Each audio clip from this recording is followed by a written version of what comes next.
Some of you, when you say, I want more passion, it's not what you're going to do just in the bedroom. It's who you're going to be with each other. You're going to find, some of you, that when you are even at Platinum Retreat or at your businesses or with your friends, that you are charming, that you are attentive, that you are focused, that you are well-dressed, that you are funny. And then ask yourself each time, who goes home to your partner or the partners that you've been with?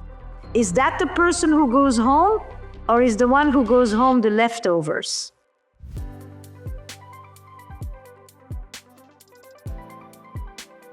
It's time now to give you some new input, some additional distinctions and insights that can help you make better decisions.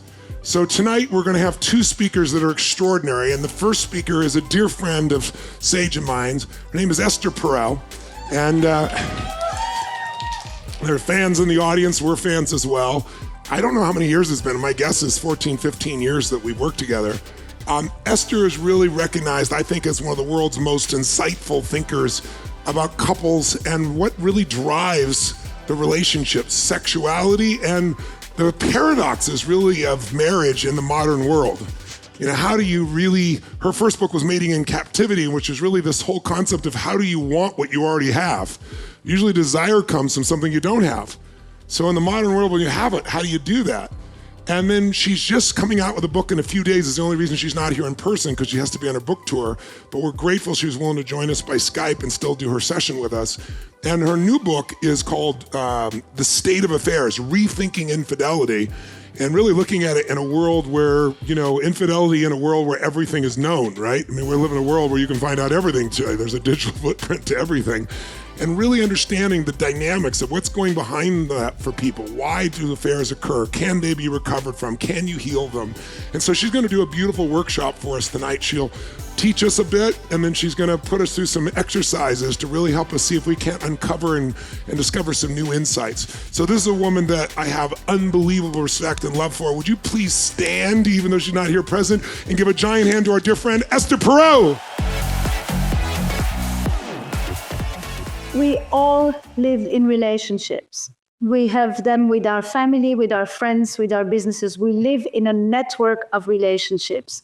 And today, we live with a set of expectations about our relationships that are at an all-time high, to such an extent that there actually wasn't a couples therapist until 60 years ago. This is a profession that didn't exist. Partly because the families existed irrespective of what actually happened to the couple. But today, the survival of the family pretty much depends on one thing before anything else, and that's the quality of the emotional connection between the partners when there are two partners. And what I want to do with you a little bit is kind of go over, how did we get there? Where are we at now? What are some of the expectations that we have? Why are we all so inclined to say, I want more passion in my relationship? When for most of history, this concept of having a passionate marriage would have been a contradiction in terms. And yet we all want it. We are willing to brave so much to experience that kind of intensity with our partners.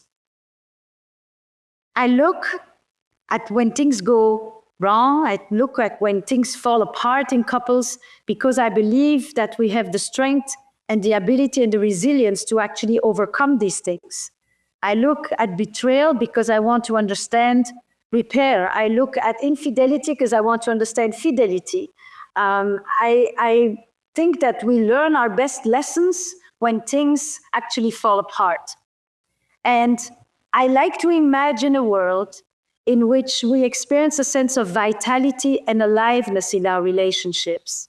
Because I believe, and this is a line that you've heard from Tony as well, that it is the quality of our relationships that ultimately determines the quality of our lives. On our epitaph, nobody's going to talk about how much we worked, but everybody is going to be there to talk about how much we meant to them and how much we did for others. And it is about that experience of relationships that I want to talk to you a little bit. So, you know, until not too long ago, we lived in villages. And in those villages, we didn't have much freedom, but we knew who we were. We had a community that gave us a sense of belonging, a sense of identity, and clear guidelines for what we needed to do, because our relationships were dictated by rules and obligations and duty. And then when we married, you know, there wasn't much that had to do with love in there. If it happened, it was a byproduct, but it certainly was not the central feature of it. And most of us didn't have a way out. And so the only way out that we had if we were really miserable is that we could hope for an early death. That was kind of the way out. And we moved to the cities. And as we arrive in the cities and we have the rise of romanticism and the rise of individualism and the growing urbanization, we start to be a lot more free. But as we are a lot more free, we also are a lot more alone. And as we are a lot more alone, we start to turn to our relationships with a whole new mandate. Because now, I still want from you what I wanted from traditional marriage. I want from you family life, companionship, economic support, social respectability. But I also want you to be my best friend and my trusted confidant and my passionate lover to boot. And I also want you to be the best parent and my intellectual equal and the one who's going to inspire me in my profession and the one who's going to help me become the person who expresses himself at their utmost. And basically, we develop more and more a model in which we turn to one person to give us once what an entire village used to provide. This is the model today. One person for everything and for the long haul. And the long haul keeps getting longer. And now, when I come to you, I get to choose you. And I get to experience with you intimacy. Intimacy, which used to be a byproduct, has now become the organizing factor. And intimacy no longer means what it has meant throughout history, which is that we work the land together, we raise our children together, we weather the storms together. Now intimacy is into me see. And when I look into your eyes and when I want you to look into mine, I don't want you to be clicking on the computer or on the phone. I want you to connect with me.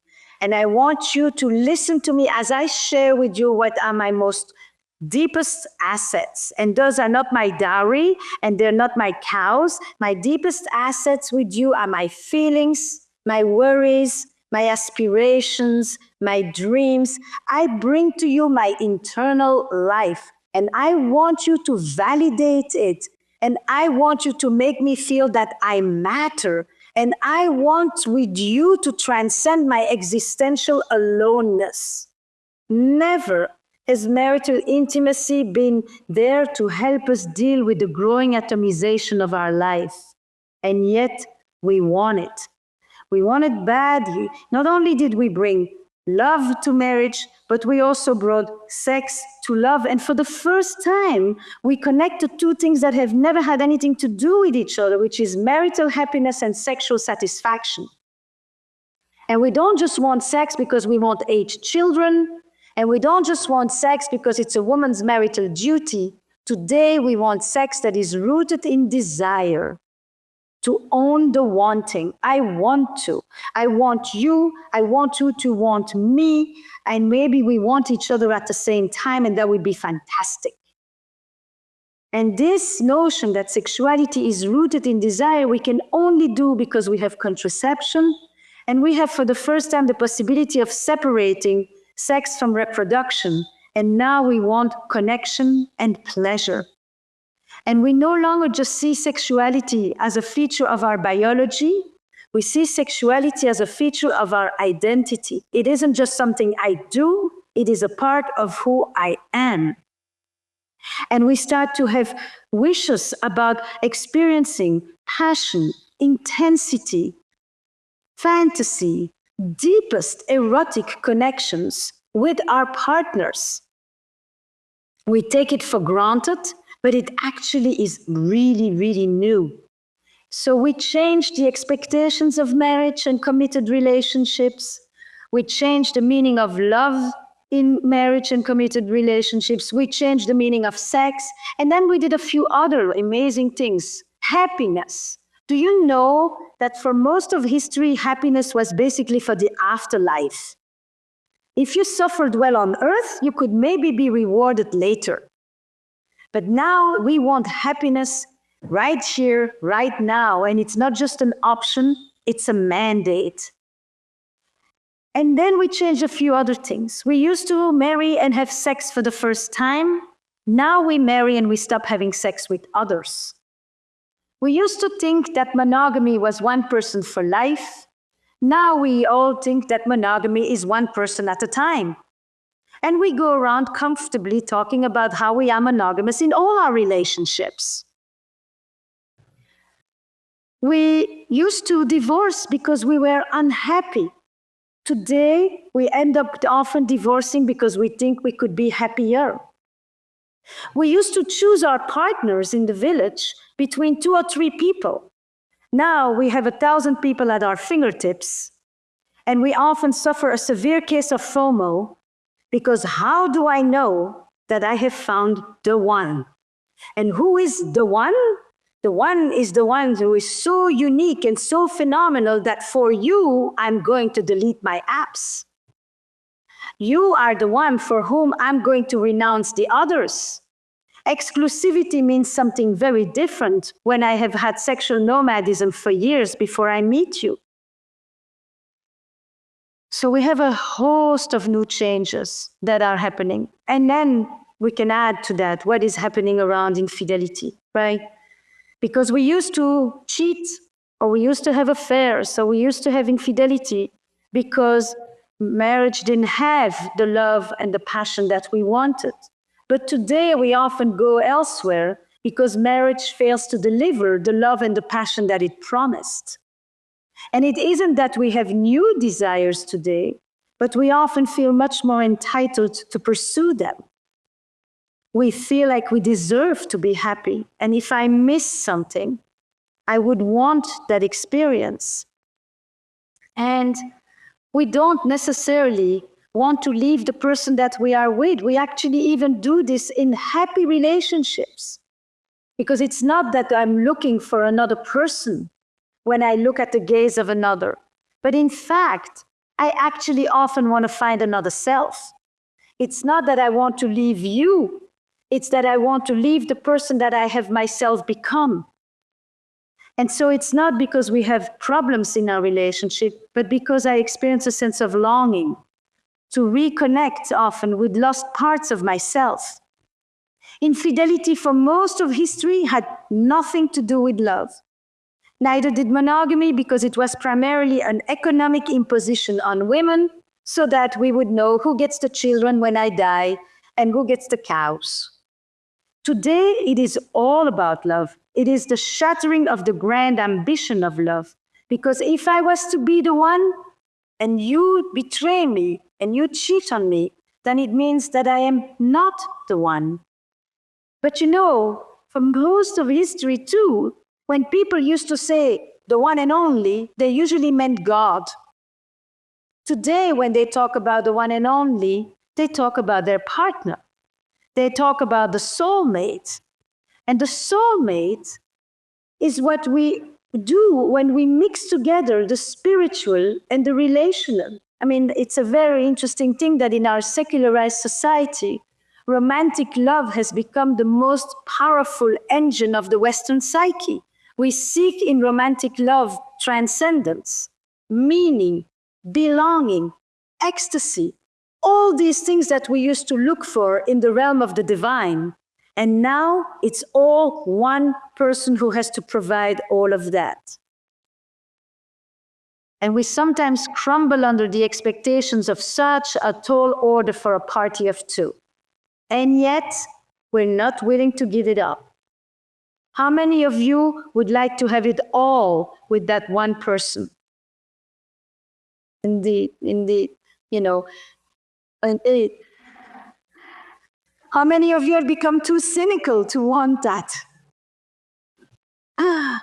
So, you see, we want today something that is absolutely beautiful and unique, but damn difficult to achieve, and that's this. I want one person to be for me stability, security, safety, predictability. I want you to anchor me. I want you to be my base, my home. But I also want you to give me novelty and adventure and surprise and discovery and exploration and the unknown. I want you to give me both, to be the anchor and the wave. I want you to give me familiarity and I want you to give me novelty. I want you to give me continuity and I want you to give me surprise. I want you to give me comfort and I want you to give me edge. And we really think that Victoria's Secret will solve this. Or sex toys, you know. And there is no Victor's Secret, you know that. It still is the responsibility squarely with the women on that one. This notion that we can reconcile two fundamental sets of human needs in one relationship is the grand ambition of modern love. And it means reconciling love and desire. Now, when you love, the verb is to have. And when you desire, the verb is to want. Love wants to close the gap. Love wants to minimize the threats. Love wants to know the beloved. But desire actually needs a certain space to thrive. It needs an other to go visit on the other side, a bridge to cross, and someone with whom to be curious about, to go and get a sense of what is happening in their own red light district. Love and desire, they sometimes relate, and they also conflict. So I want you to just take the paper right in front of you, and just for a quick moment, jot down, when I love, I feel. Go. Just words, associations, images. When I love, I feel.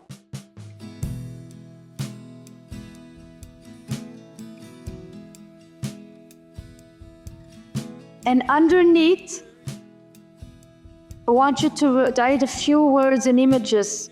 When I am loved, I feel. When I am loved, I feel.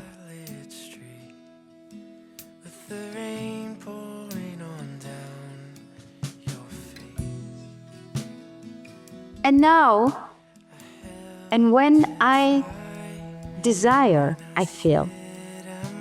When I desire, I feel, and just fill in the blank.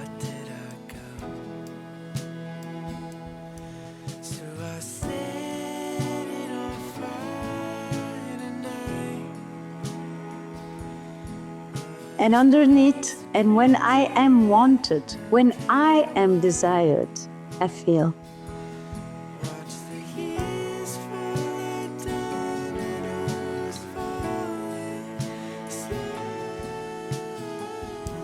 Anybody that wants to just share something that stood out? I noticed a huge difference between like the love and the desire. And like love to me was like understood, safe, welcomed, accepted, seen, just all these like family acceptance. I'm not sure how to word it.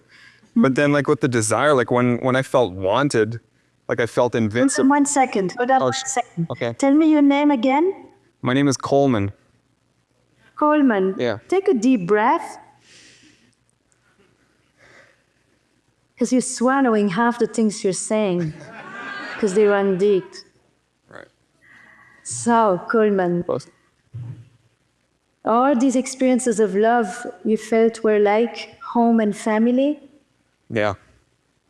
Okay. And what was on your other side of the page?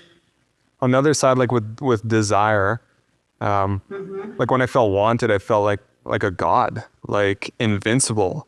I don't even know. I'd have to like I felt like a king. Yeah, you It can just take your page. Sure. Take your paper. It's okay. yeah, like I felt You know, it exists inside of you. yeah, I felt invincible. I felt like a king. I felt unstoppable. I felt like my true self.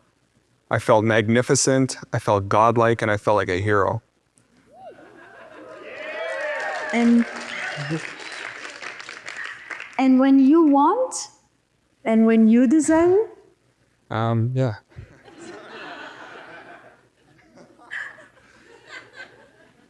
All right, we're all family here, right? do you need a moment of encouragement? No, I'm good. I'm good. I'm definitely good. So I feel excited. I feel nervous. I feel anxious. I feel horny. I feel curious. I feel intrigued. I feel interested.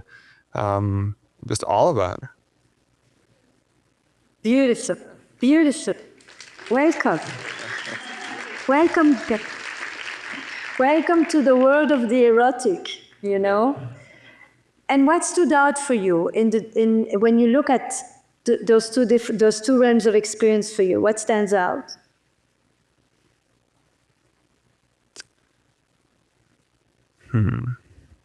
I think like when I feel love, like it's safe, and it's like it's calm, and when I feel wanted or when I desire, it's so uncertain. Like I have no idea what's gonna happen, and that's amazing.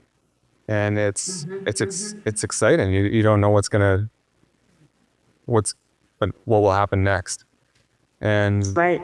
it's like a journey. And for some of you, and for you, that unknown, that mystery, that discovery is an exciting trip. Yeah. And for somebody else, that same unknown may be a complete threatening trip. Right.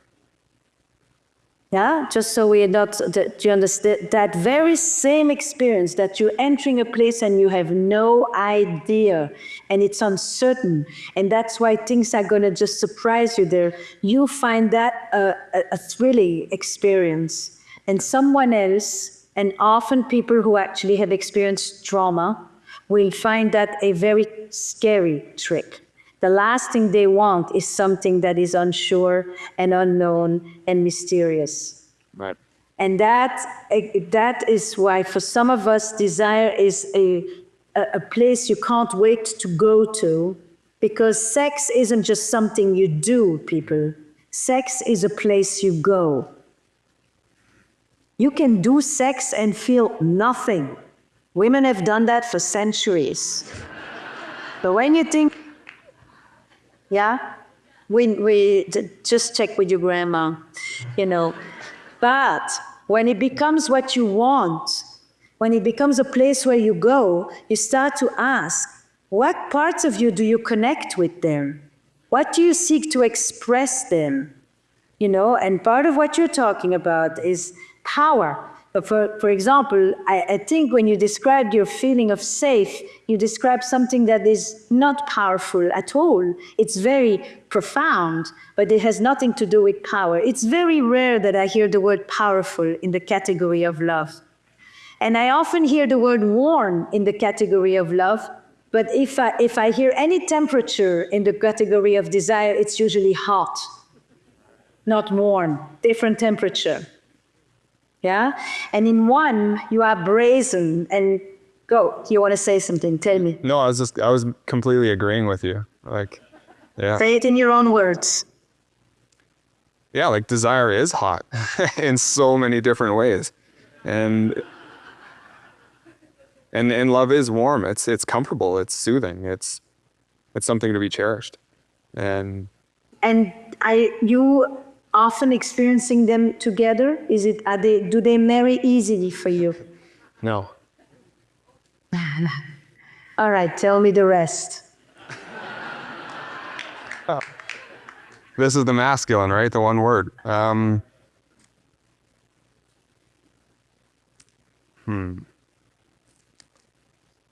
tell me something. When you're in the category on the side of love, it's not a category, but in the experience of love, how old are you?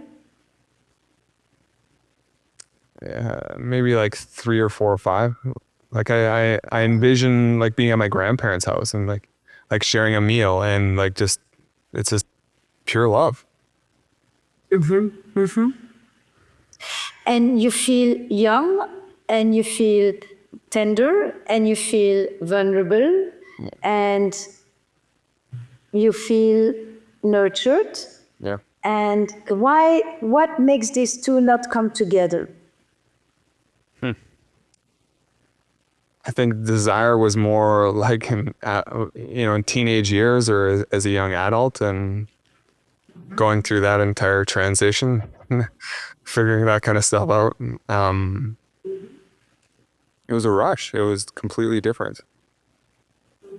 And are you into women or into men? Or into both? Let's not take anything for granted here. Yeah. Okay. No, I'm into women, and I'm happily with my girlfriend here. Great. So, and with your girlfriend, are you able to be powerful and vulnerable, strong and nurtured, brazen and desirous, and also able to be held and wrapped? Can you marry both of those with her? Yeah, everything excluding like the held and wrapped part.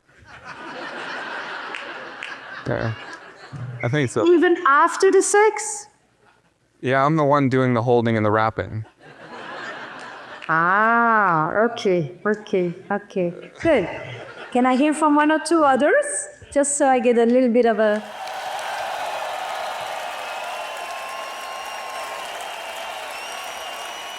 Hello, beautiful Esther, it's Buttercup. How are you? Yes, hello. Talk to me. So, love makes me feel very grounded, very protected, safe, nurtured, and admired, but in a slightly more distant way. Whereas desire is totally transcendent. It makes me feel wild and wonderful and completely liberated. Both feeling desire and feeling desired, I feel unleashed. Yeah, I want both. Simultaneously. That is... Yes. And for some of us, they marry and they blend seamlessly. And when you are inside your own body, some of you may feel that you are very much in your own home, because our bodies are the homes that we live in. And some of you may actually feel that you are no longer in your body because you have been unbounded and you have stepped outside of the physicality of your bodies. Yes. There isn't one way. This is a very important thing for all of you. Do you know, as I'm listening to you, Buttercup, I'm thinking of an image for me that helps me understand what I call, in my language, also erotic blueprints. And I know Jaya is there and she's going to talk also about some of the other erotic blueprints. And that is if you tell me how you were loved, I will be able to tell you how you make love. Not just if you love me, I'll know how you love, but I'll actually know how your body translates this emotional experience into the physicality of sex. So tell me, Buttercup, how were you loved as a child? As a child, honestly, I don't remember anything about my childhood. There are some stories. That usually means that it wasn't too good. It wasn't good. But if I may, I choose not to tell those stories anymore. Good. Keep going. You're trying to say something. Well, I'm thinking about what you just said about the body, and I'm thinking about desire. And it's only through my body that I feel fully alive. And so I feel that desire takes me on a journey from being viscerally alive in my body to other stratospheres. So it's not static. And the truth is I've not yet experienced the simultaneous love and desire that I know is coming to me very soon. Because part of what you do is that you, in order to experience what you think is that sense of aliveness, you actually leave yourself. Yes. You step outside of yourself. Yes, but it has to start in my body. It's the only way I feel alive is through my body, but then it's able to transport which I then leave, indeed. Yes, yes. And I would like for you to have the experience of actually staying there once. I'm all in. You understand? Staying inside your boundaries, inside your container, and to really make peace with this container so that you don't have to leave it in order to feel free, but you can be inside of it and also feel free. That's your challenge. Now that you've stopped telling the stories of the past, there is no greater vengeance than to feel free in one's own body, especially when you had to learn to flee it in order to feel safe. Yes. Some of you were taken care of and protected by the people who loved you or who were meant to love you and to take care of you. But some of you had to learn to flee for protection. Some of you had the adults taking care of you, and some of you were actually taking care of the adults so that maybe they would get their act together and be there for you. Some of you could laugh out loud and cry out loud, and some of you were silenced very early on. Couldn't laugh out loud? Isn't that a strange motion? And couldn't cry out loud, which is equally strange. And some of you were not allowed to thrive. And some of you, when you had any need, somebody said, "What do you need that for? You have enough." And when you constantly are told you have enough, at some point, sometimes it becomes difficult to have orgasm, to enjoy, to experience pleasure. Because pleasure is not about sustenance. Pleasure is about abundance. It's actually about having a lot. It doesn't matter in quantity, but it's in permission. It's in permission. To experience pleasure, you need to feel the permission to be worthy of feeling good, of allowing yourself to feel good, and of allowing someone else to make you feel good. So I'm going to say one last thing, and then we're going to actually really do a whole chat together. I want you to think about this, people. Every time you think of relationships, you're going to think that there is, as in any other language, there is a vocabulary. And I think when you think relationships, there is a vocabulary of about 7 verbs that probably make the core of the language for relationship. I want you to write them down, all of you. Thank you, Buttercup. Thank you so much. The first one, they're not in order of importance, but every single one of them is crucial. To ask.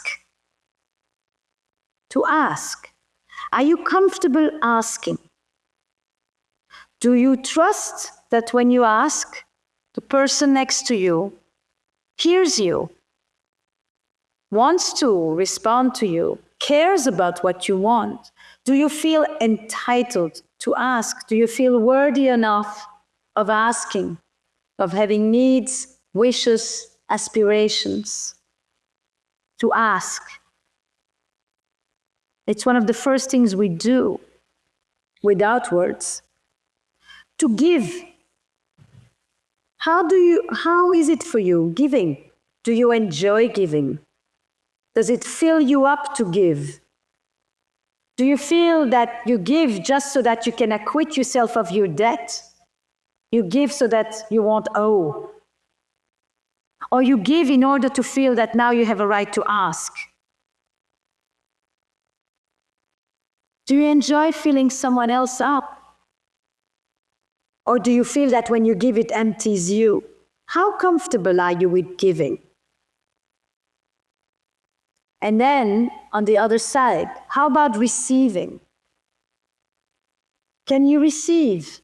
For some of you, it is the most vulnerable of them all. And this is, if it's true in your relationships, it's often either even more so sexually, or it becomes the one place where you actually can receive is sexually. What's it like for somebody else to give to you? Do you like the surrender? Are you threatened by the surrender? Does it make you feel too vulnerable?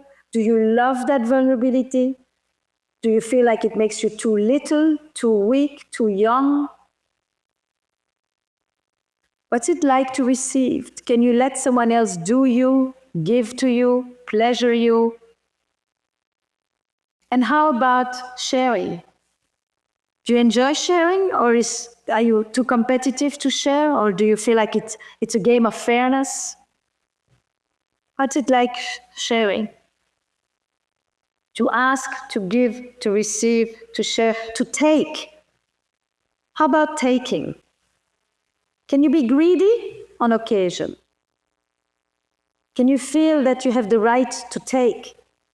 Or do you leave the bigger piece for the other people? Can you take in sex? Can you take your pleasure? Or do you just accept whatever you can get? How good are you about taking? Can you claim your seat at the table? This is true in your business lives. This is true at home. Can you take? And can you play? How are you about playing? Playing, pleasure, fantasy, imagination, it's all part of that dimension. Play, which you can only do if you're not constantly worried and vigilant and anxious, because play involves a carefreeness, it involves a freedom, it involves an unself-consciousness. How are you about playing? Are you safe to play? And then the last one is to refuse. Can you say no? Because if you don't know to say fully no on occasion, you may not always know how to say yes either. This is, for me, the basic grammar. And every one of you has one of those verbs, probably, that could use some stretching, some muscle building, some further developing, emotionally and sexually, and or sexually. So I want you to know about the verbs. Then I want to say one other thing. Animals have sex. We have eroticism. And the difference is that the central agent of the erotic is our imagination. Our ability to stay interested in us and in our partner, our imagination. It's our curiosity. It's not our body size. It's not our age. It's very different things that sustain desire in the long haul. It's our ability to play, to flirt, to be seductive, to tease, to continue to experience ourselves as sexual, as erotic. When people complain about the listlessness of their sex lives, they sometimes may want more sex, but they always want better. And better means that in this experience, they want to feel alive. They want to feel a sense of renewal, vitality, vibrancy. That is the definition of the erotic. Some of you, when you say, I want more passion, it's not what you're going to do just in the bedroom. It's who you're going to be with each other. You're going to find, some of you, that when you are even at Platinum Retreat or at your businesses or with your friends, that you are charming, that you are attentive, that you are focused, that you are well-dressed, that you are funny. And then ask yourself each time, who goes home to your partner or the partners that you've been with? Is that the person who goes home, or is the one who goes home the leftovers? And if you bring home the leftovers, it's very difficult to also want passion. Because in a way, you have passion in the other parts of your life. The other parts of your life are erotic. They're hot. You're horny there, not in the sexual sense of the word, in the vibrant sense of the word. You're playful there, you're funny there, you're attractive there, you connect. And when you want to bring passion home, it's that energy that you want to bring home. Energy is very different from performance. You have Emily Nagoski with you, who's going to have a line at some point, I'm imagining her saying, because she lives with that line in my head that says, pleasure is the measure.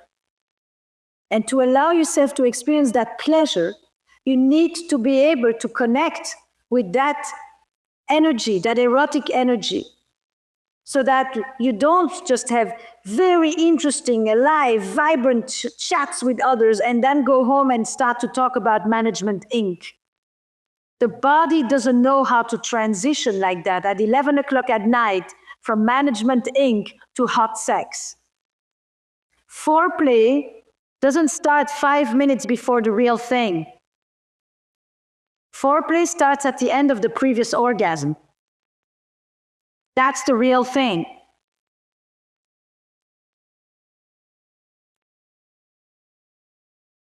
And that doesn't start in bed, or that doesn't start when you're undressed. It's that energy before that that makes me sit like this rather than like this. This is the couch. This is cozy. This is comfortable. And I love it. But you know, the main thing when I sit like this is that I want nothing else. I don't want to be disturbed from this place. This is the position of the erotic. Tell me more. Show up. Open up. Take me. Rapture me. Captivate me. I'm open. I'm curious. I'm right there. That's the position. That's the position that many of you have in your thriving businesses. And if you want thriving relationships, it needs that same body posture. Do you understand me? Great. Okay. Let's talk together. Ask me questions or tell me your questions. Tell me your dilemmas. Tell me what stands in the way for you to have the kind of connection and passion that you say you want to have. Hi, my name is Kylie. Hi, Kylie. Hi. One of the things that's in the road of me now, which is different to what it was 6 months ago. My situation's different. So what it is right now is I'm single person after many years, and I have a bit of a conflict in my head because I feel that since becoming single and finding a whole new life out there is that I have found a whole different side of myself, a whole sexual awakening, if you like, that wasn't there. Pardon? I said, if you like. I said, do you like? I do like. Good.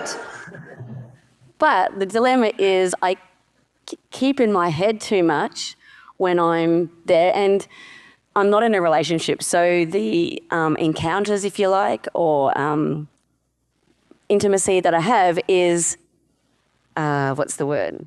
Not in a relationship. One night stands, whatever. Like that's what I've experienced since I've been single. And when I first came out of a marriage, I was like, yes, I've got this. I had to define myself, reclaim myself, and I was happy with that. But then, obviously, after a while, then I started to feel not so good about that. And I don't know why that is, because I don't think it's wrong. If it's my choice and my decision, I'm safe, I feel good about it. But then, I don't know if it's my head mucking with me, if it's culture, conditioning from good girls don't do that. Yes, I was exactly going to ask you that. It's exactly the same. Good girls, finish the sentence. Good girls don't have sex on the first night. That's number one. And then, good girls what?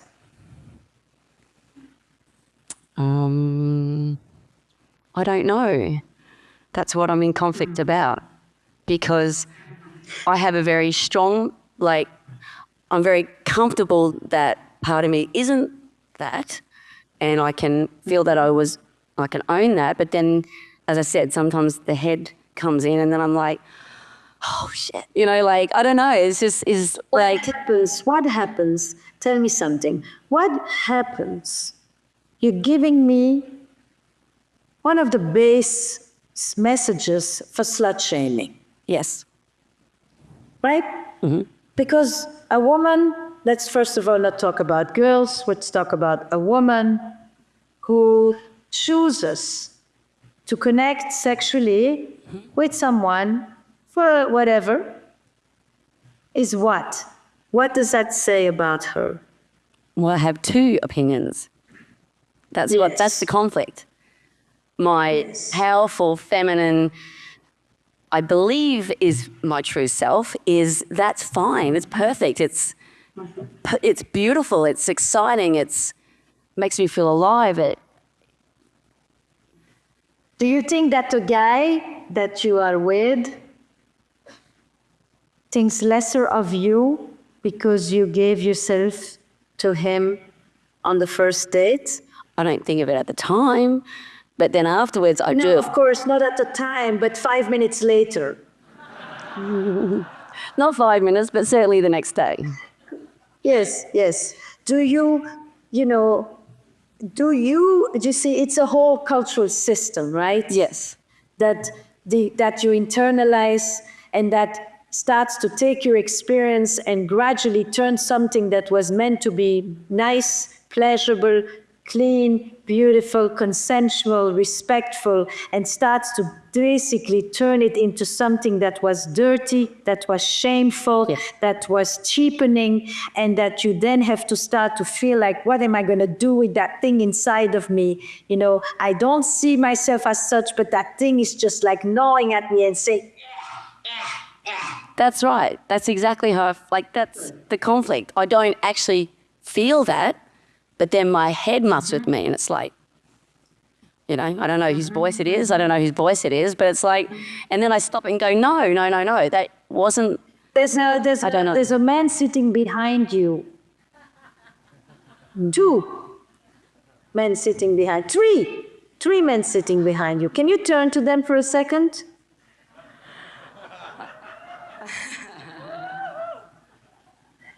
And I want you to ask them, and I want them to answer you in all honesty, because you may not be inventing, because they themselves may have the same ambivalence in their own head. But I want you to pose the question to them, and then there's 3-5 other women around you, and you can ask them the same question too.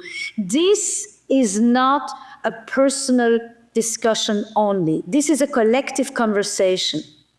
This is a cultural conversation in which the game is rigged, in which there is a double standard, in which, we men live with the pressure that it's through sex that they have to access all the other things which they're not allowed to want, so that it has to always be in the language of sex, and women have to want love and connection and intimacy and all of those things, and so they have to go through there to actually reach the sex. Yeah.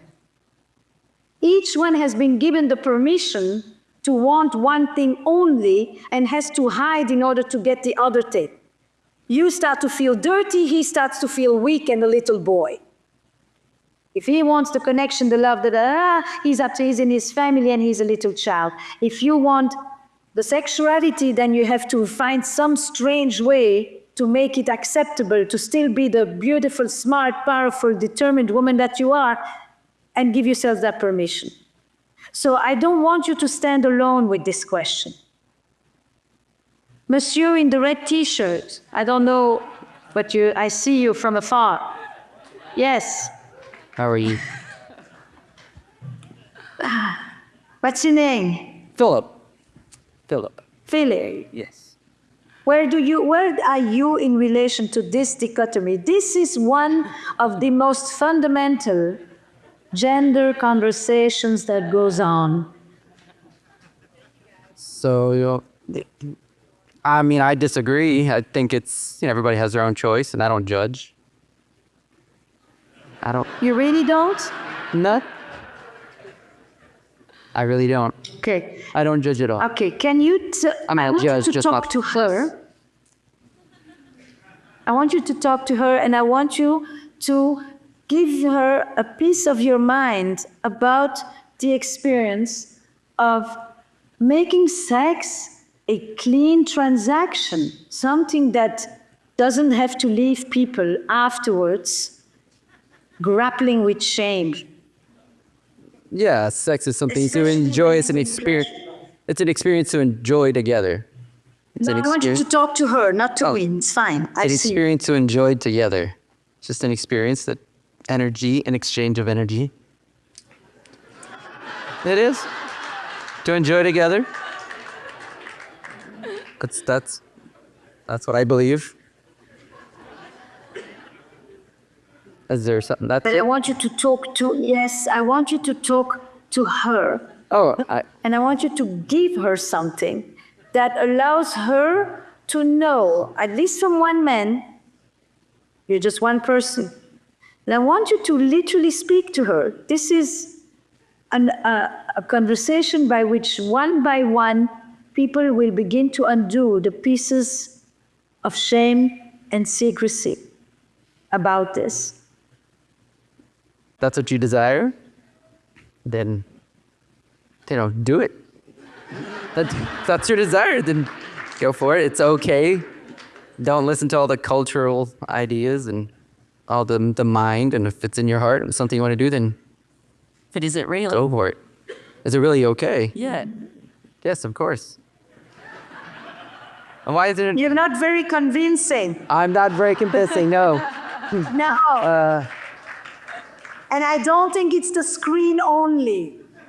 No.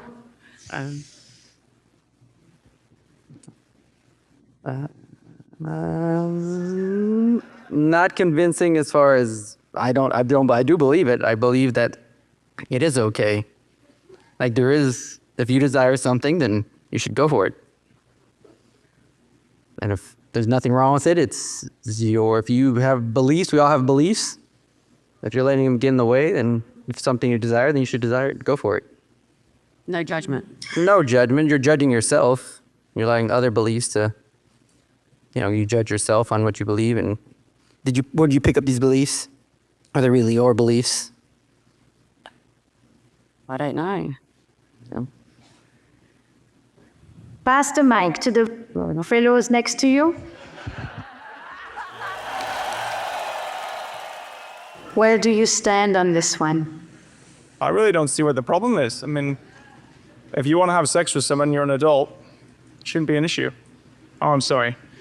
If you want to have sex with somebody and you're an adult, it shouldn't be an issue. It's your choice. The only person that's condemning yourself is you. That's it. Are you in I'm sorry, can you hear me now? relationship? Excuse me? Andy, Yes. are you in a relationship? No. Uh-huh. Yes, sir? The messages about what men and women are allowed to want, they don't just exist in one's head alone, and they didn't come from oneself. So if women and men are going to set each other free, they need to be able to have those conversations with each other.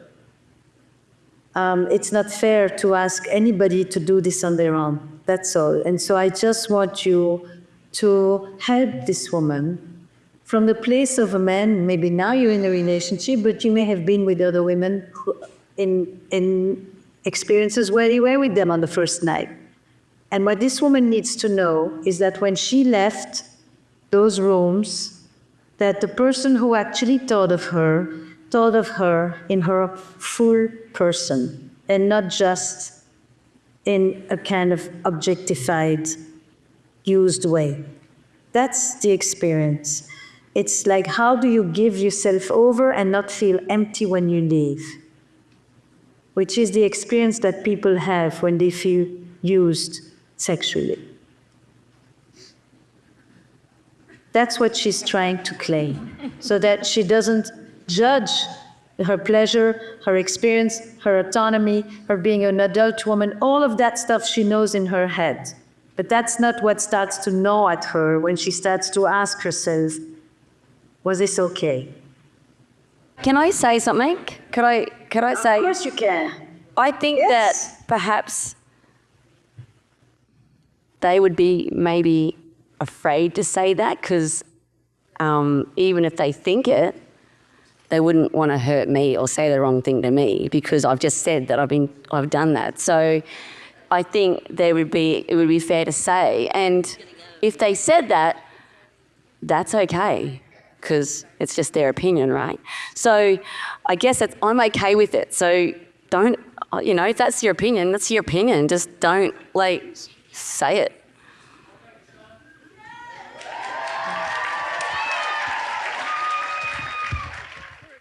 You see, the reason I ask them is not because I don't think you can't come up with the answer yourself, but because I really think that if you're going to be a woman, you need to be met by adult men and not by boys.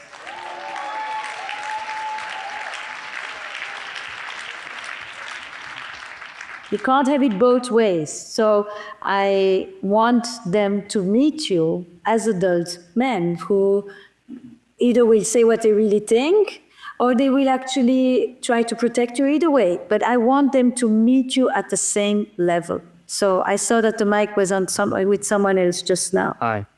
Yes, hi. My partner's probably cursing me now, and I'm shaking as a grown man, and that's okay. Good. I've been in both positions where I've both objectified and used women when I was a sailor. And I've been in a position where I've come to a place where it's okay to let that desire out. And not only okay, where I can actually encourage it and see it as a beautiful gift to me in a relationship, whether it be first time or now obviously I am in a relationship. And when I was objectifying women, when I was using them,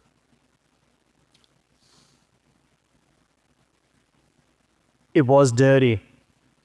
And I made them feel that way. And I made them feel that way by cutting off a piece of me. Made them feel that way by making them feel used. Like they weren't anything and they were there for no other reason other than to serve my personal gratification. And that would come across in the feelings of kicking them out early, sneaking away, being deceptive, being manipulative, being an egotistical pig, if you will. I don't know if those are too general or if I need to be more specific. But that's probably how I made them feel that way. I hallucinate. And when I was damaged enough to let go, I realized that I saw something beautiful the first time it happened, and it unlocked something in me. Or I went, holy shit. She is so free in herself to be able to express this, whatever it is I see in her right now, that I don't have to feel guilty about even myself. It set me free. It showed me a piece of her that I hadn't even recognized in me. And so it became a beautiful exchange of two people where you felt no shame in expressing who you are. In fact, you felt empowered by it. And you walked away from there with an experience that is fulfilling and uplifting, not one where you feel dirty. That's all I've got. Marc, Yes? I don't know how far you are from her, but I would like you to walk over.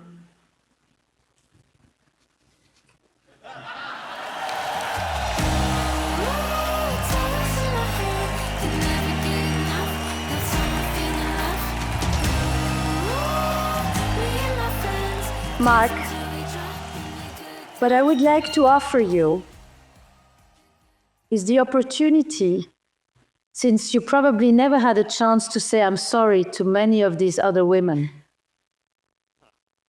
Right? Yeah. And you probably have a pile of I'm sorries that you could do. Because you were a pig. Yeah. Not by, I mean, I'm not even going to explain it, but you said it very beautifully. You said it with great accountability. And I think that you have someone right here next to you with whom you can have the opportunity to stand accountable for some of the behavior that you've had, because it's your behavior that has created her conflict, not yours personally, but that story that exists between way too many men and women. Talk to her. And as I talk to you, I'm certainly not talking to any other women in this room at all. Can I ask you something? Sure. Take that gum out of your mouth.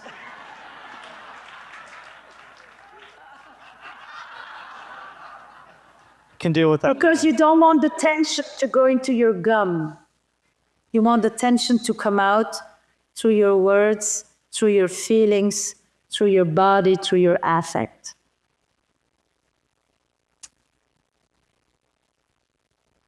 I'm sorry for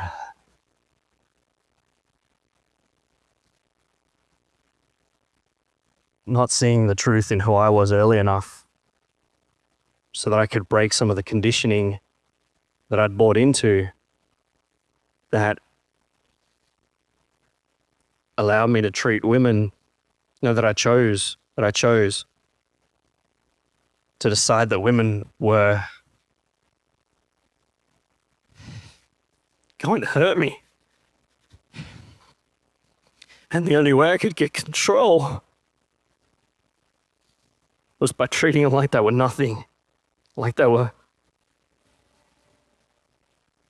resources I could use and trade. Because that was all I knew how at that stage. And so to protect myself, I brought you down. I brought every woman down to the broken level that I felt I was, so that I could feel okay. It's the only way I knew how to feel whole. It was never your fault.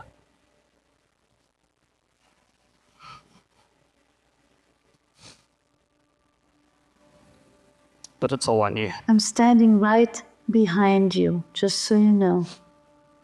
If I was there, I would be standing right behind you and I'd be putting my hand on your shoulder and I'd ask you, and who hurt you? My mom. And my father and me. I hurt me.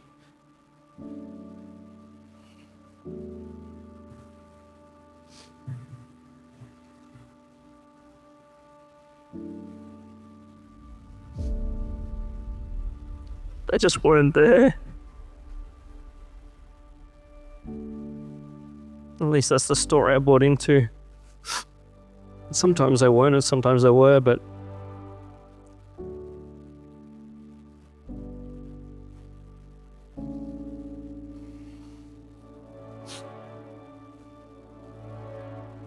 I wish I had a different model at that age to teach me something different. And then I don't, because I wouldn't be half the man I am today without it.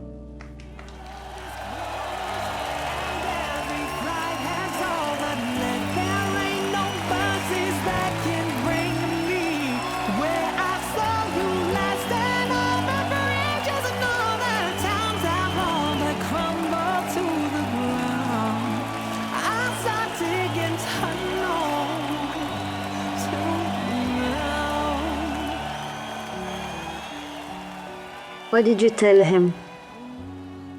I told him it was okay. He's innocent. I love you. Thank you. Please forgive me. I love you. What did he just give you? What did he just give you? A different perspective. A perspective that the man, there's a whole different possibility from the man's perspective, that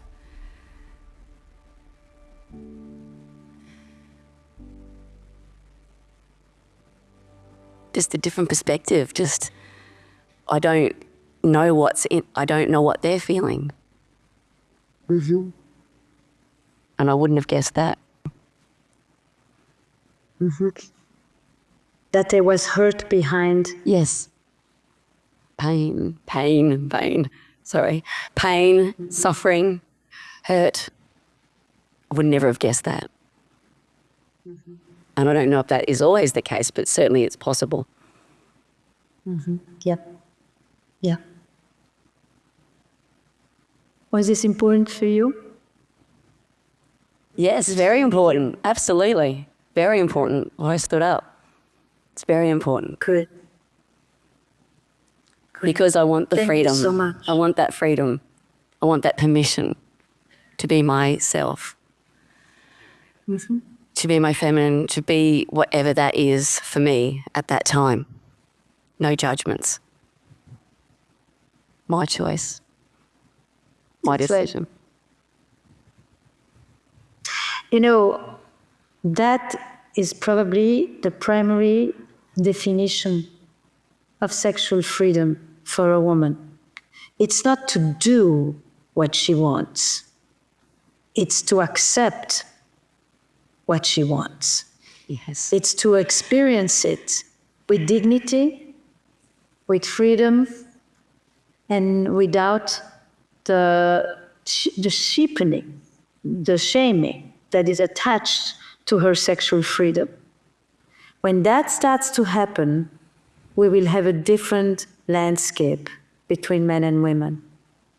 What starts to happen is when Marc is able to talk to you about how, because he felt bad, he decided to basically make her powerless and make her unable to hurt him.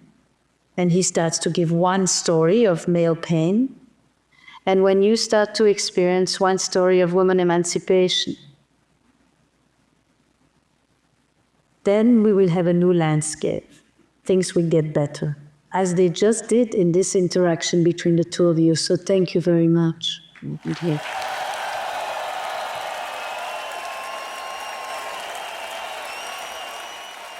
Can I hear from a couple of other people, just so I get a pulse check from you?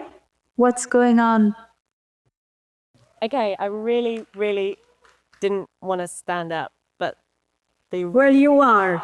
Thank you. the really annoying person next to me put his hand up behind my head so that I couldn't see. So now I'm stood up. So when we were writing down how we feel, Send me your name. my name's Send me your name. my name's Natalie. I'm from England. Natalie. Hi. Hi.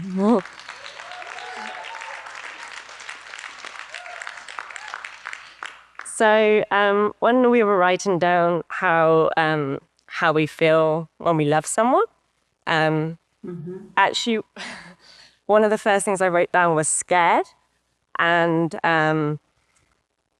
actually, like a lot of the feelings, like just listening to what other people write, it was things like warmth and security and safe, and mine was like, it sounded more passionate. It was like excitement and scared.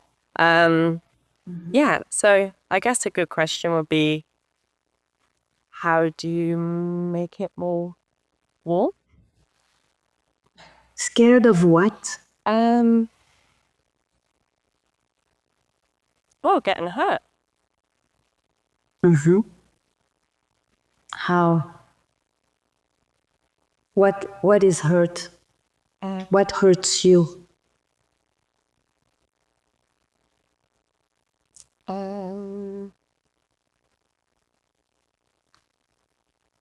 like having who I am as a person attacked, I suppose.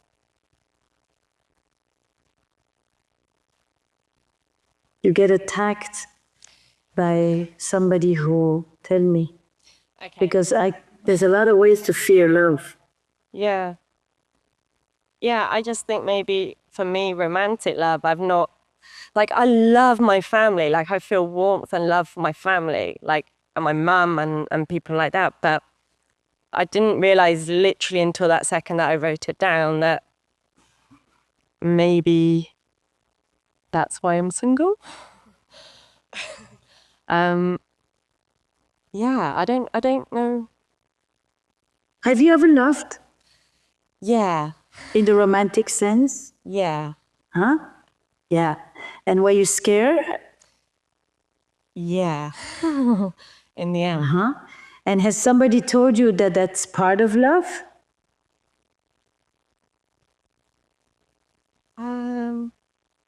No, it genuinely was a really scary time. Like, it wasn't a very nice time, I suppose, yeah. Okay. But what I'm trying to say is that I want to understand there's often two primary ways that we fear. One is that we could lose the other, Yeah, and the other is that we could lose ourselves. yeah. I think I'm scared. Which is yours? Both. Yeah, definitely both. And one stands out before the other? Losing myself. Yeah, because actually, yes, thinking about it, the one time I was in love, I did lose myself completely. Yeah. You know, that means what? That I stopped thinking about me, that I was all about the other person? No, he just wanted to destroy me, basically. And I've forgiven him from now. But yeah, I'm like this happy, joyous person, and he wanted me to be like a little wallflower that just didn't speak or look at anyone.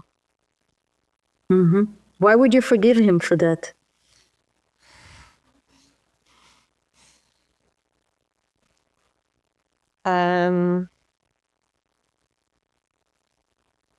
Because it's just a healthy thing to do, I think. I don't know, it's helped me move on.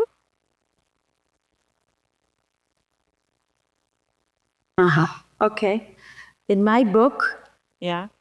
certain things you move on and you don't forgive. Okay. Do you understand? Yeah, he was a really shit person. Yeah, I haven't really figured it's right. Then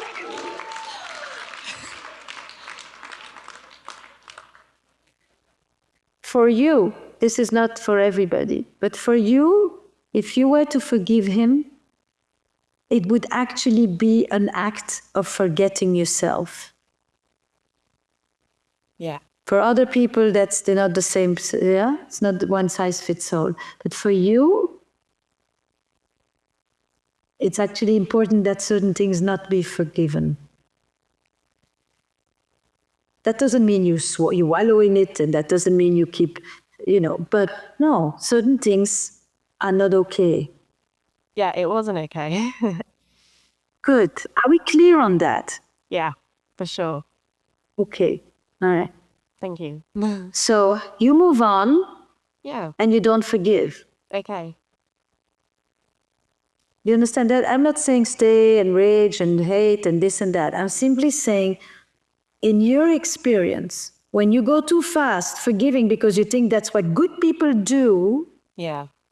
you forget yourself and you become what did you call wallflower? Like a wolf. Wallpaper? Yeah, just someone that doesn't stand up for themselves. Right. So part of your standing up is giving yourself the permission to say there's certain things I don't forgive. Okay, yeah. I learn to live with it, but I don't forgive. Yeah. You'll be stronger. Yeah, that makes sense. You'll be stronger and you'll be less scared to love again. Okay. You hear me? Yeah, I hear you. Definitely. Tell me what you just heard. That I don't need to forgive him because if I forgive him, I'm almost condoning his behavior and saying that that's okay. And it's not okay. I'm not going to accept that behavior. That's that's right.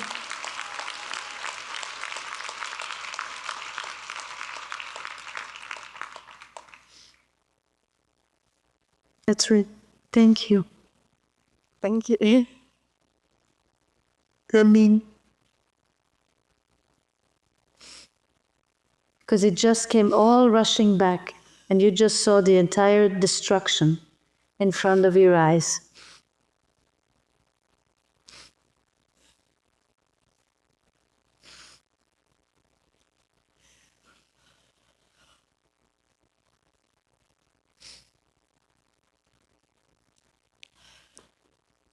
What you want to hear? What do you want to hear? Sorry. I just saw a rush come over you, Yeah. and I imagined, I may be wrong, that you just got a kind of another memory rush Oh yeah. of what it's like to be with somebody who wants to annihilate you. Yeah. Okay, so if there's something more you want to add, you tell us, and if not, we leave it at that. Okay, well, basically, yeah, I was with a guy and I was completely in love with him.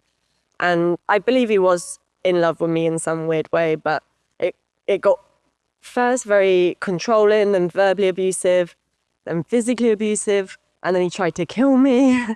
And then I spent a long time actually scared that he was actually going to try and kill me.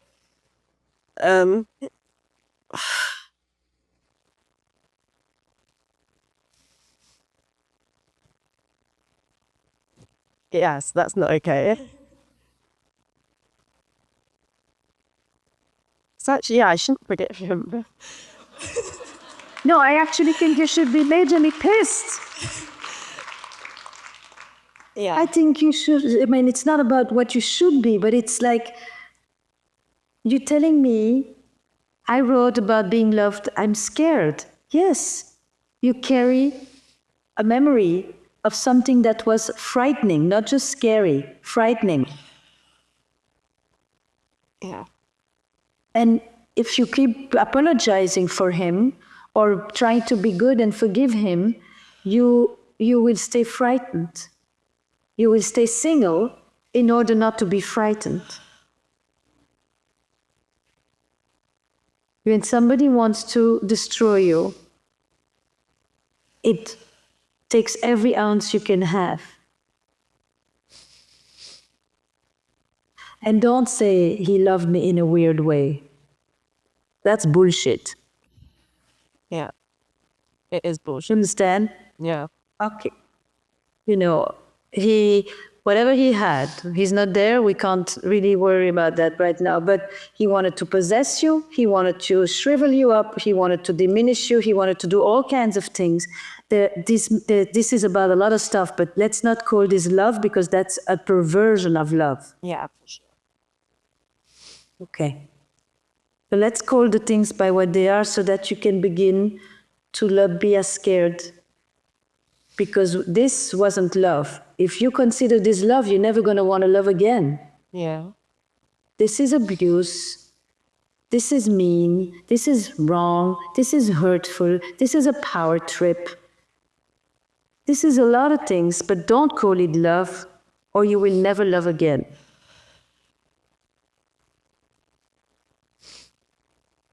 They want you to see it around you. There's a whole group of people who've just come around you to support you. Turn around.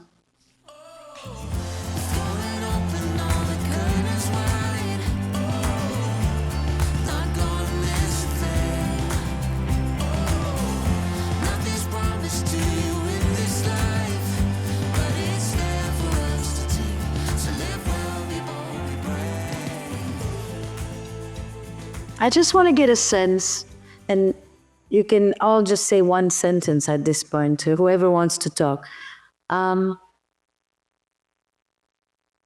Love, desire, sex, the lack thereof, the quest for passion. How do you keep passion alive? How do you stay connected to your desires?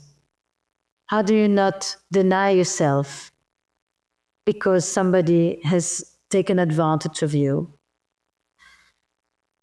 How do you forgive someone who betrays you or not?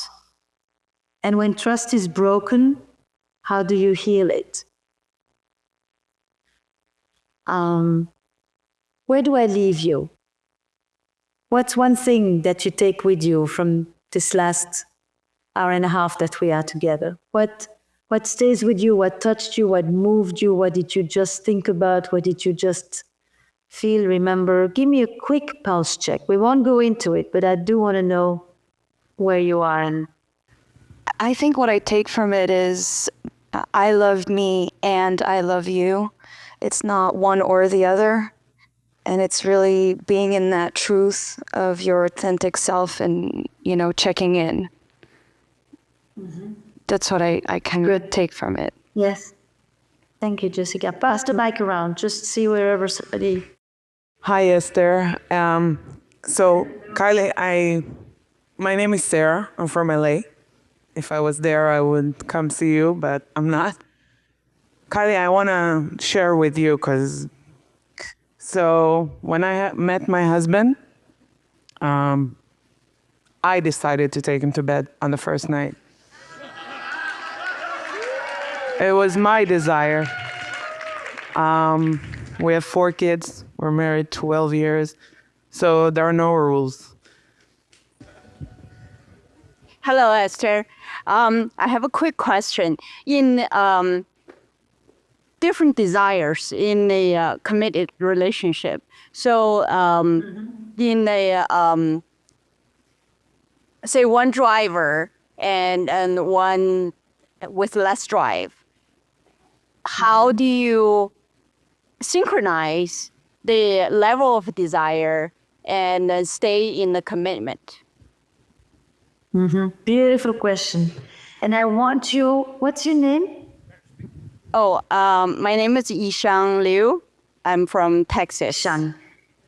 One thing I want you to think about actually is it's not about in sync. It's not always in sync. You and your partner are not hungry in the same way for the same amount. You don't measure that you have the same kind of food on your plate, eat with the same speed, swallow with the same, chew as many times together. You're 2 separate people. And I'm not so sure that one person here has all the desire and one person doesn't. It depends desire for what. But I also do know that sometimes women don't have that much desire, not because they don't desire sex, but they don't necessarily desire the sex they can have. If you want more desire, check if what you are experiencing is what you would like to have. And if you want something else, tell him. Have the courage in one way or another to convey that to him. Your desire may be responsive. He may be forever the one who takes the initiative.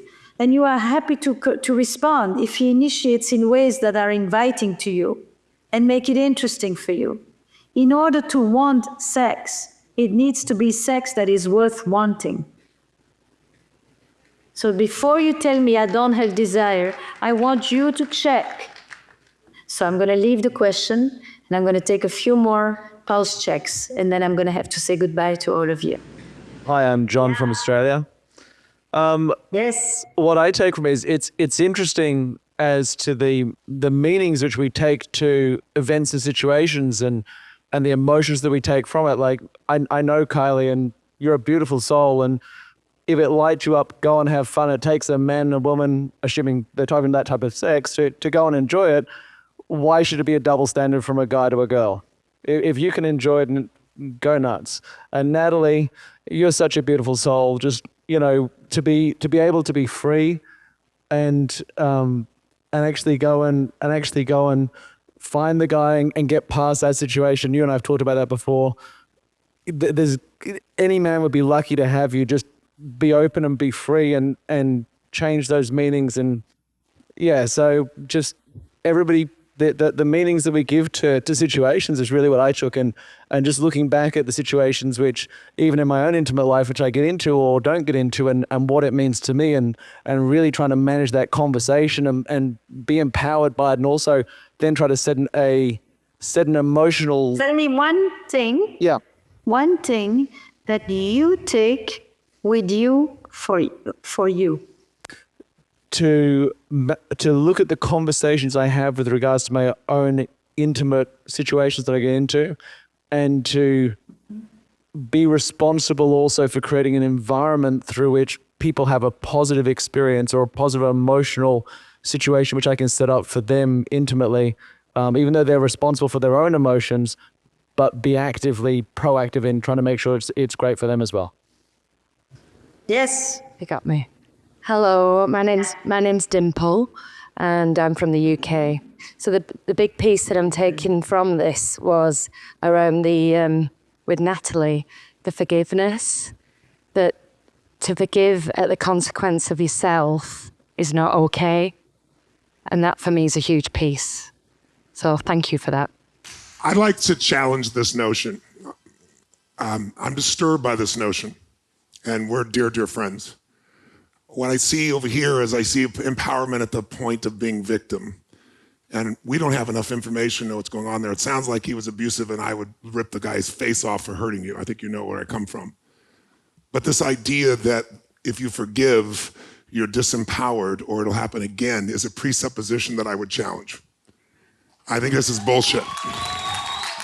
I think you're now other people are starting to develop this belief structure as a form of empowerment, and you don't have to not let go. You can forgive for yourself. You can forgive so you can be free.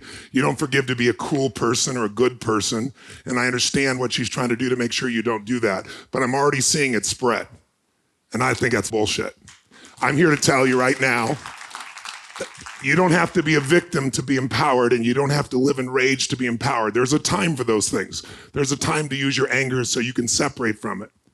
But I'd be much more interested in knowing what actually happened, what the triggers were, so we can empower you to recognize someone who would be abusive so it never happened again, as opposed to just being angry and separating them. I understand the intent, which is not to link love in any way to something that's abusive, and I agree with that 1,000,000%, Esther. But watching this here again, and I'm watching the physiology that's going on, and I'm telling you this is bullshit. This is an excuse. This is an excuse to stay angry or an excuse to be a victim. And you're certainly not that. I don't feel that from you at all. But this is a slippery slope that's begun. Everything else here has been magnificent. Esther knows how much I love and respect her, but I can't sit sideways and watch this continuing. This is the most incredible. I was about to say, before I end, I have to clarify something. Good, let's do that. Because I have a feeling that something is taken. So it says, it's perfect. It's Good. perfect. Let's do it. Because what I was really saying is to one person, just to one person in that particular situation, where I felt like you're going too quick into saying, I forgive. And I just thought, nah, but that doesn't mean that you stay angry. That doesn't mean that all I wanted you to think is if you try to just make yourself be good, you're going to stay in touch with the fear. Once I heard Dimple now tell me, you gave me permission not to forgive. Yes. Then I started to think, no. I talked to one person. I'm not making this a principle. I agree with you. And I can't agree with you more. I agree with you 100% in terms of too soon and rushing to it, Esther, and you know how much I love you. The problem is I'm watching the physiology and you don't have maybe the same screen to see, to be fair to you. I'm seeing what's happened. I saw a person sit down feeling empowered for a moment, but then I can also see she doesn't have the skills then to take that and translate that into a better relationship. And to me, that's terrible. And I'm watching, and what happens, unfortunately, Esther, is when you communicate, people then take that and they use it as a tool then oftentimes to meet their lowest value structures, to meet their own fears, to meet their own justifications. And unfortunately through camera, I'm sure if you were here, you would see what I saw and you would have nipped in the blood. So I want you to know I support your intent 1,000,000%. Just going to forgive so you're being a good person is bullshit. But freeing yourself from rage and anger is critical for all of our spiritual development. Absolutely. Thank you.